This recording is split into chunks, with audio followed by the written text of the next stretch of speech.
যখন অন্যান্য সাংবাদিকরা তেল মর্দনে ব্যস্ত, ঠিক সেই সময় কিন্তু বিশাল সাহসিকতা করে এই প্রশ্নটি করেছে খালেদ মহিউদ্দিন।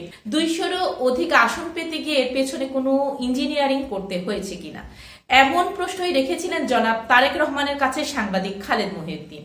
এরপরই সমালোচনার ঝড় বইছে সোশ্যাল মিডিয়ায়। নির্বাচনের পর আমরা অনেকেই নিজেদের মতো লিখছি, মন্তব্য করছি, কিন্তু ইঞ্জিনিয়ারিং এর ঘটনার প্রশ্নটি কিন্তু সরাসরি কেউ করিনি। সেই জায়গা থেকে তিনি করেছেন। অবশ্য এটাও বলা যায় যে অভয় শব্দটি হয়তোবা মানানসই ছিল না সাংবাদিকতার ক্ষেত্রে। তবে আমরা চাই পরিবর্তন হোক, এভাবেই আমরা সরাসরি প্রশ্ন করতে পারি, জবাবদিহিতার মানদণ্ডে রাখতে পারি সরকারকে, এবং সরকারও আমাদের কাছে স্বচ্ছ জবাবদিহিতা নিয়েই চলুক। আসলে এভাবেই পরিবর্তন আসবে। তাই আমরা আমাদের দৃষ্টিভঙ্গি, শ্রবণ শক্তি সবকিছুতেই ইতিবাচক পরিবর্তন আনি।